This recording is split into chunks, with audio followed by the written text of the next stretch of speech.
Good morning everybody. Welcome to Techno Institute. और आज हम लोग अपने इस 19th बैच के फाइनल स्कार्फ फोल्डिंग ट्रेनिंग के लिए आए हैं, इकट्ठा हुए हैं यहाँ पर। और हम लोग जो है बच्चों को थ्योरी बता चुके हैं, लेकिन प्रैक्टिकल के लिए आज हम लोग यहाँ पर उपस्थित हुए हैं। ये हमारा ही प्रांगण है, यहाँ पर हम लोग का स्कार्फ फोल्डिंग का पूरा व्यवस्था है, जिसमें हम लोग इनको इस व्यवस्था के द्वारा हम इनको जानकारी देंगे कि स्कार्फ फोल्डिंग में क्या रनर है, कहाँ बियरर है, कहाँ सोल बोर्ड है, कहाँ सील बोर्ड है, कहाँ टो गार्ड लगा हुआ है ना, और कहाँ हैंड रेल है, मिड रेल है, लोअर रेल है ना। तो ये सब चीज आज इनको जानकारी देंगे, कैसे कैसे क्या होना चाहिए। तो इस तरह से आज हम लोग जो है यहाँ पर स्कार्फ फोल्डिंग का ट्रेनिंग के लिए उपस्थित हुए हैं। और welcome to the viewers also, कि आप लोग भी हमारे इस चैनल को देखिए, और आपको अगर अच्छा समझ में आता है तो आप इसको लाइक एंड सब्सक्राइब कीजिए। तो हम बच्चों से भी कुछ जानना चाहेंगे कि ये तो हमारा मॉडलर, ये कौन सा सिस्टम है? मॉडलर सिस्टम है। तो मॉडलर सिस्टम में क्या है कि जस्ट लाइक ए फ्रेम है ना। इसमें भी फ्रेम ही है कि जितना का रनर बियरर सब जो है उतना ही का होगा जितना में हम इसको यूज करते हैं, ठीक है ना। तो इसमें जो है रनर हम इसको कह सकते हैं, जैसे कि हमारा ये स्कार्फ फोल्डिंग है, ये लंबाई में अभी देखिए लंबा ज्यादा है, मैंने डबल इसमें आपको रनर लगा हुआ है, डबल इसमें ये लगा हुआ है, क्या लगा हुआ है, ट्यूब लगा हुआ है, तो ये रनर हो गया। और वो जो हमारा चौड़ाई में है उसको क्या बोलते हैं, वो बियरर साइड से, ठीक है ना। तो जो है इसमें जो है आदमी को, जैसे कि हम लेडर लगाते हैं, तो लेडर का हाइट कितना होना चाहिए और कितना दूर होना चाहिए इसी जगह से? 1:4 के रेशियो में पिच होना चाहिए। 1:4 का रेशियो में पिच होना चाहिए, है ना। तो आप कितना हाइट पर जाएंगे तो आपका इसका माने आपको फुल बॉडी हार्नेस चाहिए होगा 1.8 मीटर, 1.8 मीटर, है ना। किसी कंपनी में ये भी स्टैंडर्ड है कि 1.5 मीटर भी है, ठीक है ना। और किसी कंपनी में क्या है 1.8 है। तो जो ज्यादा स्टैंडर्डाइज है कंपनी, वो थोड़ा सा अपने आप को थोड़ा और बेहतर रखता है, इसीलिए 1.5 भी है और 1.8 इंटरनेशनल है। 1.8 के ऊपर जाते हैं तो फुल बॉडी हार्नेस आपको यूज करना है। लेकिन इसमें सवाल है, हम हुक जो करेंगे, फुल बॉडी हार्नेस का हुक करेंगे तो कहाँ पर करेंगे? लाइफ लाइन में करेंगे। अगर लाइफ लाइन नहीं है तो कहाँ करेंगे? टॉप रेल में करेंगे। अगर टॉप रेल नहीं है तो कहाँ पर करेंगे? किसी बिल्डिंग में एनकरेज पॉइंट होगा, जहाँ पर एनकरेज पॉइंट होगा वहां पर करेंगे। तो ये जो है हमारा हमको आप लोग सब जानते हैं। तो इसमें जो है ये नीचे वाला जो है, ये क्या है? शोल बोर्ड है। इसका 3 नाम है, कौन कौन सा नाम है? सोल बोर्ड, सील बोर्ड, हाँ, और मड सील। मड माने कीचड़ में रहने वाला, कीचड़ को सील करने वाला पटरा। और उसके ऊपर जो है इसको क्या कहते हैं? Base plate. ये बेस प्लेट है। ये बेस प्लेट और मड सील, इसमें सेटिंग होना चाहिए 1-1 इंच, कम से कम चारों तरफ 1-1 इंच 2-2 इंच ज्यादा होना चाहिए, तभी जाके ये सेफ है, ठीक है ना। और ये जो प्लैंक्स लगाते हैं, इसमें तो हमारा ये है लोहे का हमारा चदरा शीट लगा हुआ है। ये तो हमारा समझ लीजिए एक तरह से फ्रेम स्कार्फ फोल्डिंग जैसा होता है, मॉडलर भी। लेकिन अगर हम इसमें अगर ट्यूब एंड क्लैंप का बात करें तो उसमें जो हम पटरा लगाते हैं, वो 2 पटरे के बीच की दूरी कितनी होनी चाहिए?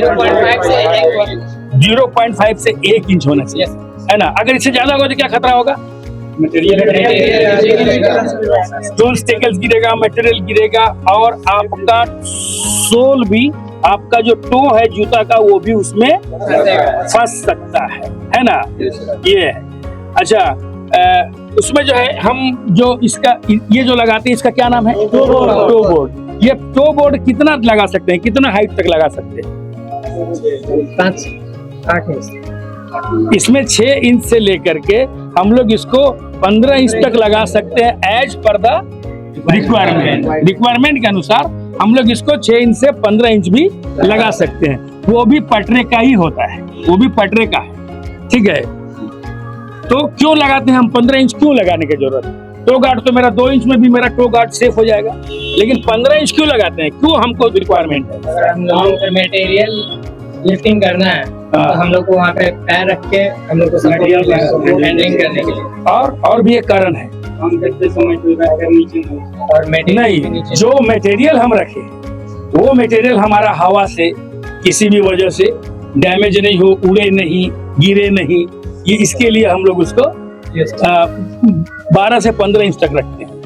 और जहां पर आपने बोला कि हमें मटेरियल खींचने की जरूरत है, वहां पर हम लोग लोअर रेल लगाएंगे। क्या लगाएंगे? लोअर रेल लगाएंगे कि आप पैर अगर उस पर देते हैं पटरे पे, तो बार बार पैर देके खींचेंगे तो पटरा डैमेज हो सकता है, टूट सकता है, चनक सकता है। ठीक है, तो उसमें क्या करता है कि एक लोअर रेल लगाते हैं। तो लोअर रेल हम लोग कितना पे लगाते हैं, कितना माने कि जो मेरा टो गार्ड है उसके कितना ऊपर लगाते हैं? 2 इंच। गुड, 2 इंच ऊपर लगाते हैं, है ना, पटरे से ठीक 2 इंच ऊपर लगाते हैं। 1.5 इंच का आपका पाइप है तो क्या होता है कि वो पटरे से बाहर आ जाता है। अब पटरा 1 इंच चौड़ा है तो हम लोग क्या आता है, 1 इंच मोटाई है उसका, तो हम लोग को पटरे से वो बाहर आ जाता है, जिससे कि पैर कभी भी रखेगा वो तो पाइप पर ही जाएगा, है ना। ये उसके स्टेबिलिटी को दिखाता है ना। अच्छा, कैपेसिटी के अनुसार कितने तरह का होता है ये? 3 तरह का। कौन कौन सा? Light duty, medium duty, heavy duty. ठीक है, अब कंस्ट्रक्शन के आधार पे 5 तरह का, है ना। उसमें क्या है, कौन कौन है?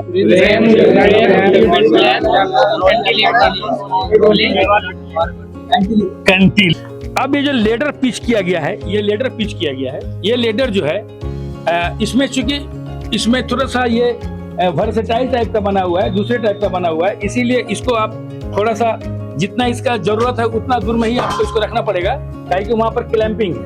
ठीक है ना। लेकिन अगर हम हाइट पर काम करते हैं तो हाइट पर काम करने जाने के लिए हम जो लेडर इस्तेमाल करते हैं उसको कितने में पिच करेंगे? 1:4 के रेशियो में पिच करेंगे ना। जब आप 1:4 के रेशियो में पिच करेंगे तो आप जो लेडर पर ऐसे चढ़ते हैं तो ये जो आपका बॉडी में ये बना एंगल, ये एंगल 75 डिग्री होता है। बॉडी का एंगल लेडर से 75 डिग्री होता है। लेकिन आप जब बॉडी ये करेंगे तो 1:4 के रेशियो में रखेंगे, यानी कि जितना हाइट है इसका उसका 1/4 आपको दूर रखना है, जिससे कि सही से पिच हो, प्लस एक आदमी पकड़ने वाला भी होना चाहिए। अगर पकड़ने वाला है तो ठीक है, नहीं है तो फिर आप उसको बिना पकड़े काम नहीं कर सकते। अगर छोटा नीचे ऊंचे फर्स्ट सेकंड फुट पे अगर काम कर सकते हैं तो कर सकते हैं, लेकिन अगर ऊपर चढ़ना है आपको, और लेडर में हम कहां तक लेडर का रंग्स यूज कर सकते हैं? लेडर का रंग्स जो है कहां तक यूज कर सकते हैं? ऊपर से तीसरा वाला ऊपर से यूज कर सकते हैं, उसके ऊपर यूज नहीं कर सकते। ठीक है, एक आदमी चढ़िए, ऊपर रहिए, ये दे दीजिए हमको।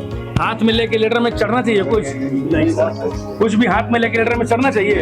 नहीं चढ़ना। क्यों? क्योंकि जब भी आपका 2 पैर, 1 हाथ या 1 पैर 2 हाथ आपका कांटेक्ट में रहता है, और जिस हाथ में रखे हैं तो दोनों हाथ हवा में हो गया, तो क्या हो सकता है, आप स्लिप ट्रिप फॉल हो सकते हैं, इसीलिए लेके नहीं चढ़ना है। अच्छा, इसको बताइए ये क्या है? मिड रेल है। उसका ऊपर वाला क्या है? Top rail. अच्छा, वेरी गुड। ये वाला क्या है? टो बोर्ड है। इसमें तो प्लैंक्स हमारा है नहीं, जिससे कि इसका दूरी बीच में जो है गैपिंग जो है वो 0.5 इंच से लेके 1 इंच तक होना चाहिए। लेकिन इसमें तो हमारा फ्रेम सिस्टम है, इसको फ्रेम में बैठाना है तो फ्रेम ऐसा बना हुआ है कि पूरा एकदम देखिए फिक्स है। इसके अंदर हमको लगता है कि 1/2 इंच से भी कम गैपिंग है ना, 1/2 इंच से भी कम गैपिंग है, तो इसमें तो कोई चीज का दिक्कत ही नहीं है। तो अब जो है आप लोग इसके बारे में सब समझ गए हैं, इसका फोल्डिंग के बारे में, है ना। अच्छा, फुल बॉडी हार्नेस जो है, फुल बॉडी हार्नेस जो आप यूज करते हैं, तो एक फुल बॉडी हार्नेस का पाउंड्स में कैपेसिटी कितना होता है? 5000 क्या पाउंड, और उसका केजी में 2268 केजी इसका कैपेसिटी होता है। ठीक है, तो लाइफ लाइन हम जहां पर हम प्लेटफॉर्म है, लाइफ लाइन जो हम यूज करते हैं उसका हाइट कितना होना चाहिए? लाइफ लाइन का हाइट कितना होना चाहिए? अगर लाइफ लाइन हमको इस्तेमाल करना है तो लाइफ लाइन का हाइट कितना होना चाहिए आपके प्लेटफॉर्म से? 7 फीट। हाँ 7 फीट हाइट पे होना चाहिए, है ना? कुछ कुछ चीज दिमाग से निकल गया है ना, तो उसको जो है 7 फीट होना चाहिए, है ना? तो ये जो है यही सब चीज आपको स्कार्फ फोल्डिंग में जानना है ना? अच्छा, एक जो है आपका फुल बॉडी हार्नेस का लेंथ कितना होता है बिना खुले हुए? शॉक ऑब्जर्वर नहीं खुला है तो कितना लेंथ होना चाहिए? 1.82 क्या मीटर? अगर खुल जाएगा तो कितना होगा? 2.82 मीटर होगा। गुड। तो ये सब चीज सारा चीज आप जानते हैं। इंस्पेक्शन कैसे करना है किसी भी आप उसका इंस्पेक्शन कैसे करना है? फुल बॉडी हार्नेस का, हाँ, फुल बॉडी हार्नेस का इंस्पेक्शन कैसे करना है? उसमें कहीं कट नहीं होना चाहिए, हाँ, ठीक है? किसी भी तरह से जला कटा नहीं होना चाहिए, ठीक है। ठीक है? शॉक एब्जॉर्बर पूरा प्रॉपर आइसोलेटेड होना चाहिए, ठीक है। उसमें टैग लगा होना चाहिए जो कि उसका वैलिडिटी होना चाहिए, हाँ, ठीक है। हाँ, हुक सही होना चाहिए, क्लिप एंड क्लच। हुक में क्या सही देखेंगे आप? हुक सही होना चाहिए, कैसे समझेंगे हुक सही है? उसमें क्लचिंग देखेंगे, उसमें जो उसका जो स्प्रिंग चेक करना हाँ, है कि स्प्रिंग। उसका जो इन फ्रंट ऑफ और बैक ऑफ जो स्प्रिंग है उसको सही होना चाहिए। Yes sir. ठीक है। और बक्कल वगैरह चेक नहीं करेंगे? बकल भी सही होना चाहिए सर। और उसका सिलाई वगैरह चेक नहीं करेंगे? सिलाई चेक करेंगे सर, कहीं से कटा नहीं होना चाहिए, हाँ, कटा फटा या फैला हुआ घसाया हुआ नहीं होना चाहिए। यस। ठीक है ना, यही सब है। तो आप जो है फुल बॉडी हार्नेस के बारे में, स्कार्फ फोल्डिंग के बारे में, सभी चीज के बारे में आप अच्छे तरीके से जानते हैं। तो इसी का आज ट्रेनिंग के लिए आपको लाए थे। तो आपको यहाँ जो फिजिकली ट्रेनिंग किया आपने, तो इसको करने में कैसा लगा? बहुत अच्छा लगा आपको जानकारी मिला अच्छे तरीके से? Yes sir. तो आप लोग जो सोच कर टेक्नो में आए थे उसके परे आपको कैसा यहाँ का एक्सपीरियंस रहा? बहुत अच्छा एक्सपीरियंस रहा सर। कैसा एक्सपीरियंस रहा? आप बताइए, आप कहाँ से, आपका नाम क्या है? मेरा नाम मोहम्मद सारिक आलम है सर। हाँ। मैं बिहार शरीफ में रहने वाला हूँ। हाँ, मुझे यहाँ आने के बाद बहुत अच्छा लगा सर। आपकी बात को समझ में आया, आप बहुत अच्छे से समझाएं। ठीक है। और मैनेजमेंट कैसा है? मैनेजमेंट भी बहुत अच्छा है सर। बहुत अच्छा है जी सर। प्रैक्टिकल वगैरह सब होता है? प्रैक्टिकल वगैरह सब होता है सर। सब होता है। तो फुल बॉडी हार्नेस भी पहन के देखा आप लोगों ने? जी सर, हम लोग ने कुछ दिन पहले फुल बॉडी हार्नेस भी पहना है सर। पहना, उसको इंस्पेक्शन भी किया, उसको इन्फेक्शन है ना? Yes sir. और बाकी का जो पीपीज वगैरह है वो सबको आपको ऐसे सब कुछ दिखाया गया जी सर। कि कैसे क्या है क्या नहीं है। जो प्रैक्टिकल है सारा प्रैक्टिकल आपने किया।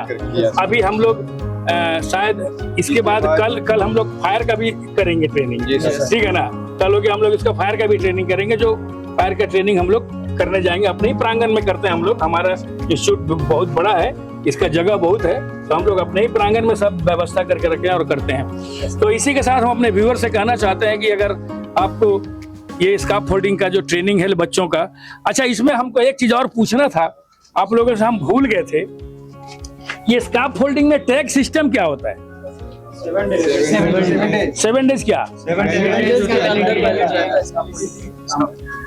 तो इसका टैग सिस्टम में क्या है? कितने तरह का टैग? कौन कौन? Green, red. अगर रेड है तो नहीं कर सकते, क्यों? अनसेफ कंडीशन में है। अभी बना नहीं है, कंप्लीट नहीं है।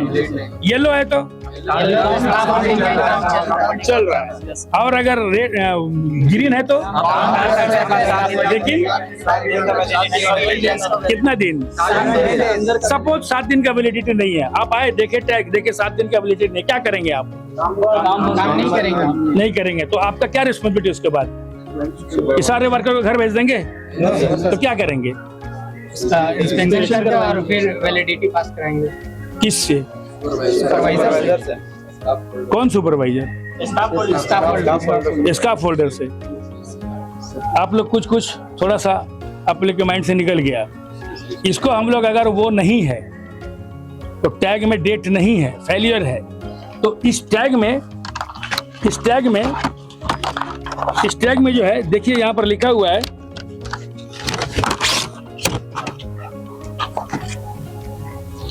इस टैग में लिखा हुआ है यहाँ पर कि लोकेशन, सबसे ऊपर में क्या लिखा हुआ है?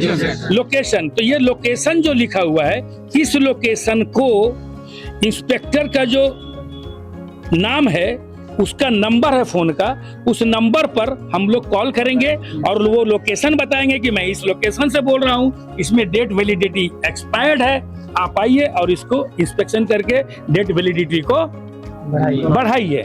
ठीक है, तो इसके बाद वो आएंगे और आ करके उसको इंस्पेक्शन करेंगे, इंस्पेक्शन करके उसको डेट वैलिडिटी बढ़ाएंगे, तब हम लोग उस पर काम करेंगे। ठीक है ना। तो ये है हमारा आगे का रिस्पॉन्सिबिलिटी, जो अगर उस पर डेट मेंशन हो लेकिन वो काम करने के लायक नहीं है, तो हम इसको क्या करते हैं, इस तरह से उसको हम लोग आगे डेट को बढ़वाते हैं। ठीक है ना।